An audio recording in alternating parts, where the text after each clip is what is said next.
And now, for the presentation of graduates, may we call on the Chief Special Rescue Force Region 10, Senior Inspector Sam Lawrence and Velarde.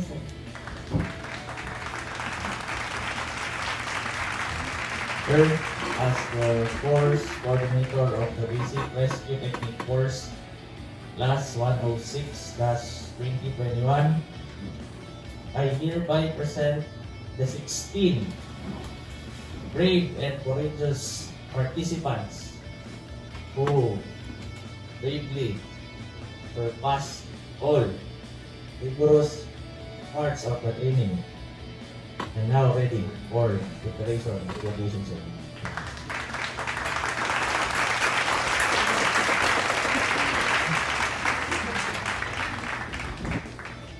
In my capacity as the Regional Director, it's my honor and privilege to declare these 16 participants of Basic Rescue Technique course, class number 106-2021 as graduates effective today. Congratulations.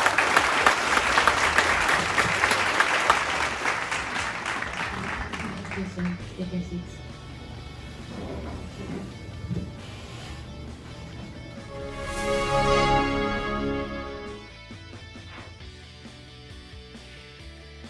To introduce our guest of honor and speaker, may we call on Senior Superintendent Carlos D. DUEñAS, Regional Director, PSP Region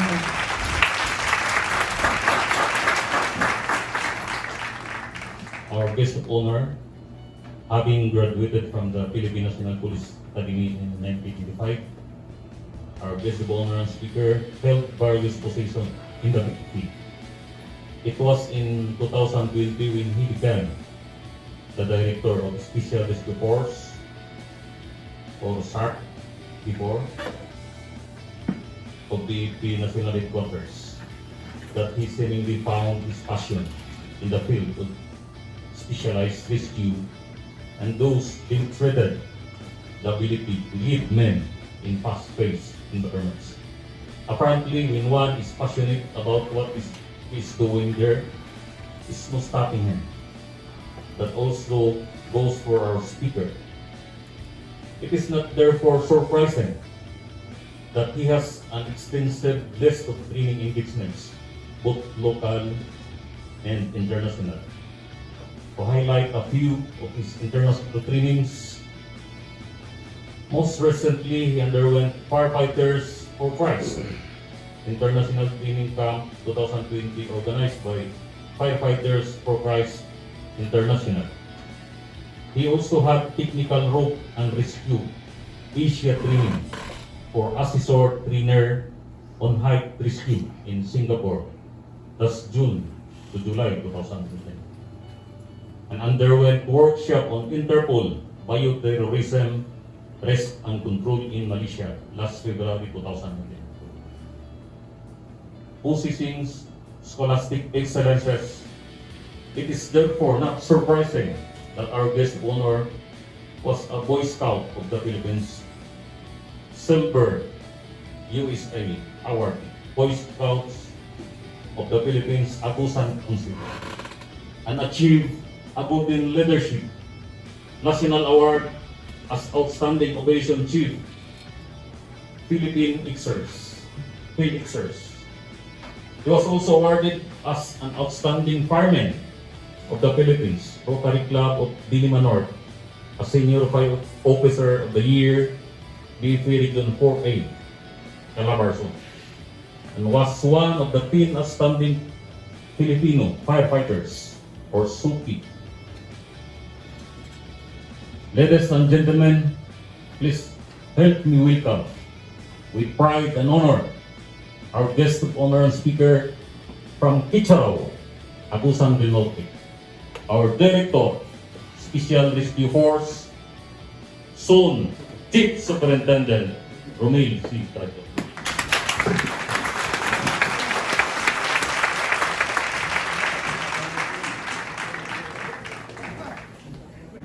Take your seats.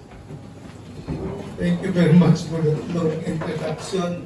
Today the Regional Director of BRTC, my snappy classmate, Bandang of Region 11, and soon to become Chief Superintendent also, Senior Superintendent DUEñas, the BRTC of R10, Superintendent Salvania, also my company commander for the company, Senior Inspector Velarde, snappy company commander, also graduate ng ARBO, the high-speed training, watercraft training here in Maritime. So, commission officers present, non-commission officers, graduates of BRTC Class 106-2021, ladies and gentlemen, good morning. As the Lord Robert Stevenson Smith Baden-Powell said, the founder of World Scouting, the most worthwhile thing is to try to put happiness into the lives of others. Try and leave the world a little better than you found it, and when your turn comes to die, you can die happy in feeling that at any rate, you have not wasted your time but have done your best. Having or participating in this training course is trying to live or to give a little better for this world, because you are now putting yourselves of giving happiness to other people by saving lives, by giving life a fighting chance. This is our work. Being part of the Special Rescue Force is we give life a fighting chance, because we exist to save or to give life. We exist so that others may live. That is rescuers. And we never fail when we try to do our best. We always fail when we neglect to do it. And this is the chance given to you to give our best for our mandate. And to tell you frankly, in the modernization law, almost half of it focus on rescue, hazmat response, CBRN response, or it focuses on the specialized responses. And one of it is the establishment of the search and rescue force in every region and in every city. And I'm happy to announce to you that with the concerted effort of my personnel in the national headquarters, by the way, I would like to acknowledge also the force monitor, Inspector Tumimbang, and the lead instructor, I40 Guzman, my personal coordination headquarters, and also we would like to thank the training team who did their best to nurture the new members of the Special Rescue Force. You know, in our struggle, we also get inputs from the different company commanders throughout the country to help us in giving more or significant inputs para mas maplansya ang pagiging ang Special Rescue Force. And we are happy to announce to you that on the final deliberation, because during the validations, maraming tinatanggal. In fact, hazmat unit tinanggal. In fact, nagiging 4 na lang during the validation ang component ng Special Rescue Force. So from original 6 components ay tinatanggal kasi nga duplication. So on the final deliberations, even the name ay dapat daw search and rescue force na kasi yun ang nasa batas. And we argue about it because hindi naman necessary na yun ang ilagay. Kaya namin, still we have to retain the Special Rescue Force as the National Support Service, which will serve as the search and rescue force of the Bureau of Fire Protection. And we are very happy na yun ay tinanggap in the final deliberation that there should be a special rescue force or there should be a special rescue force in every region, that there should be a search and rescue force or the special rescue force in every fire stations to be supervised fully by the fire marshals. That means that in our expansions, we do not only establish special rescue force in every city, but later also in the municipalities, especially on those provinces that do not have cities, in order that we can have representation or teams in every stations later. We have to develop in a very fast pacing the procurement plan for 10 years. That includes equipage from hazmat truck, rescue truck to troop carrier 6x6 para sa troop carrier for equipment and personnel transport. And also in every companies and in every city's team, we have to provide 4x4 and also 4x6 in order for us to reach out or to reach impact areas, especially on mountainous areas or difficult to transport areas without using fire trucks. Kasi sa ating mga responses, we use sa fire trucks. This time, we have in our plan submitted the procurement plan. We will have small vehicles or vehicles that can reach up to the most rugged terrain in order that we can give happiness to other people, in order that we will give a fighting chance to distressed people. That the component of the Special Rescue Force ay una, we have the Special Search and Rescue Unit, which will, and we need in our plan for the development of the implementing guidelines, the Special Rescue Force companies will be on the regional level, which is under operational control by the regional director, but the administrative control will be on this area in order to maintain the trained people in the different regions. But we will have the search and rescue unit, which will be the special rescue unit in every cities and probably in every municipalities, which is fully supervised by the fire marshal. That means fully supervised, but we will be on monitoring. The regional company commandos will monitor also for the reporting and also for the development of the different personnel involved in the or that will compose the special rescue unit. So ito yung future ng ISAR. And another component is the Marine Fire Unit.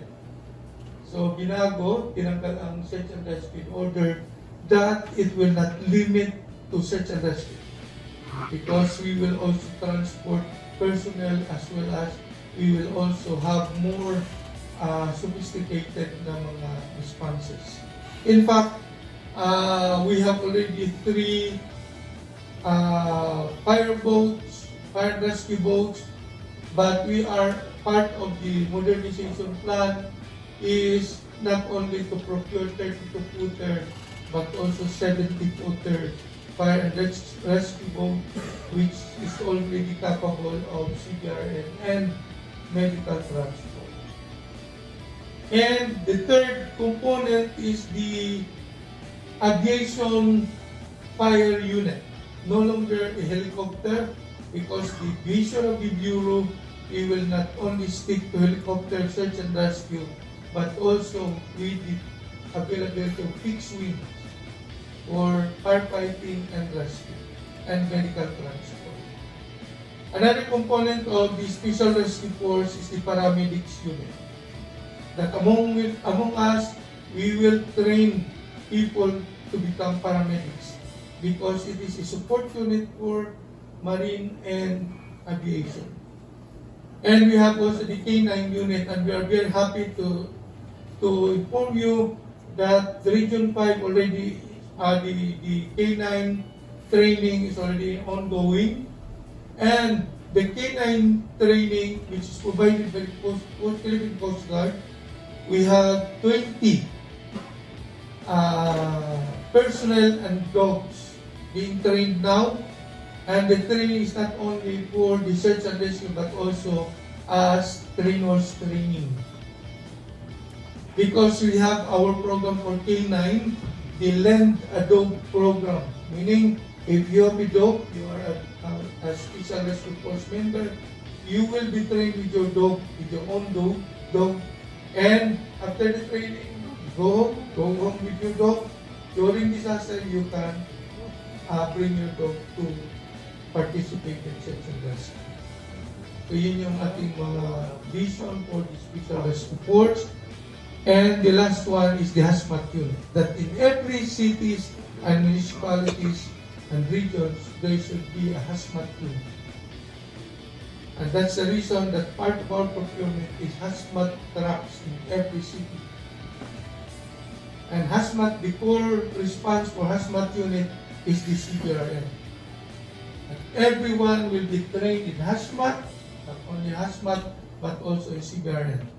And Region 10 is the one of the recipient of the full equipment for CBRN from the DETRA US DETRA. So meron na tayo dito. The training will be on January, I think. People from the US DETRA will be coming over to fully train your team for CBRN. So we have now 6 teams throughout the Philippines. One in Makati, one in Quezon City, and then one in Davao, one in Cebu, and then the latest is from Region 10 and from Pulbi at Palawan. These 6 teams capable of responding for CBRN incident. And this is how we build Special Rescue Force. We do not limit ourselves on rope rescue, but also we will soon avail the hazmat awareness level as well as hanggang sa technician level, operational and technician level. That's how we will develop that every SR member should be trained on this. And also, the delivery is already completed for the rope rescue, working at heights equipment. This is a module also from the TRADIO Singapore. The director of the TRADIO is committing to give the basic for the height and working at height training. This is an industrial training for industrial rescue. So we purchase equipment for every region to have the quad pad. Usually we use the tripod, but now we have the quad pad, a more versatile equipment for rope rescue.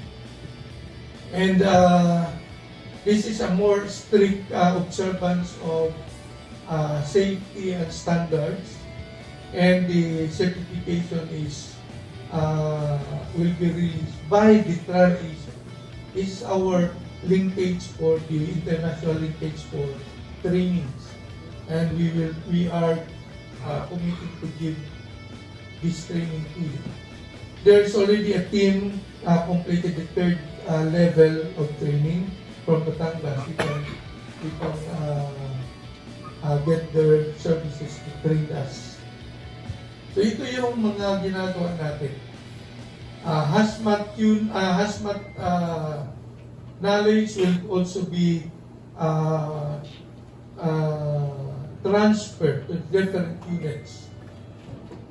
So not only with this, we are also aiming to, by the way, we are also requesting the Bureau for the conduct of the training for instructors and instructors workshop. This is a level 2 of the peer program, the program for the emergency, for the enhancement of emergency response.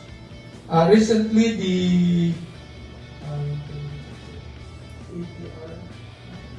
from the CRDF of based in Thailand already give us the authority to use the peer program logo and CRDF logo for the conduct of the peer program modules, the medical first response, the collapse structure search and rescue, as well as the training programs for the development of instructors. Because we want to develop 4 of instructors in every region, so that we're already overwhelmed by the by sending monitors from the national headquarters.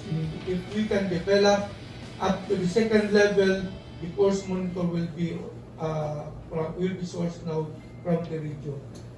So we are just awaiting for the approval of the budget, because we are requesting for the realignment para we can develop at least 4 per region. That is for instructors, because the TFI is a general training for instructors, which is also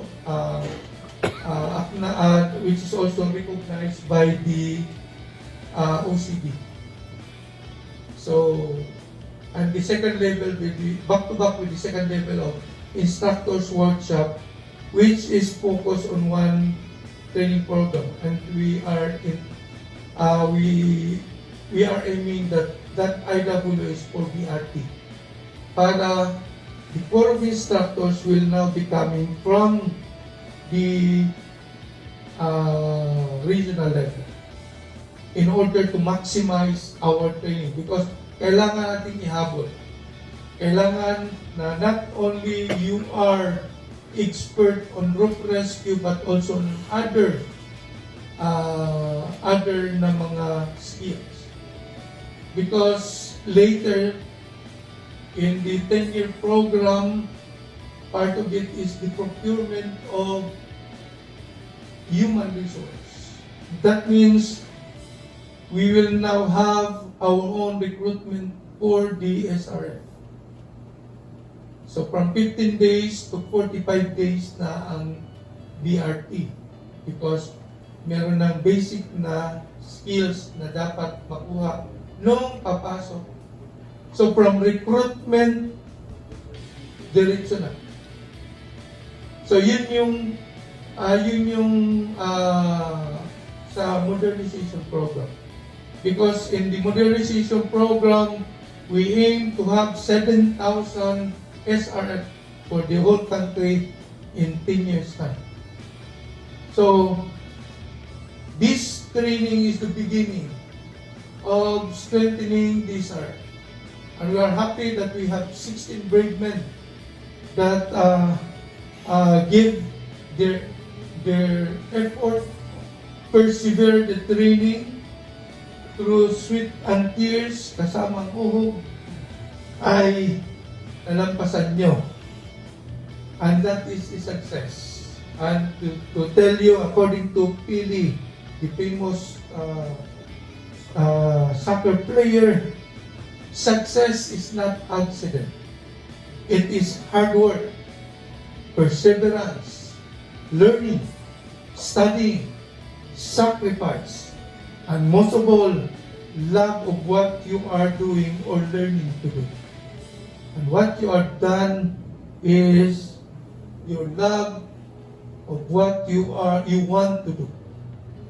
And that is a success when you receive your certificate. And that is because of your perseverance.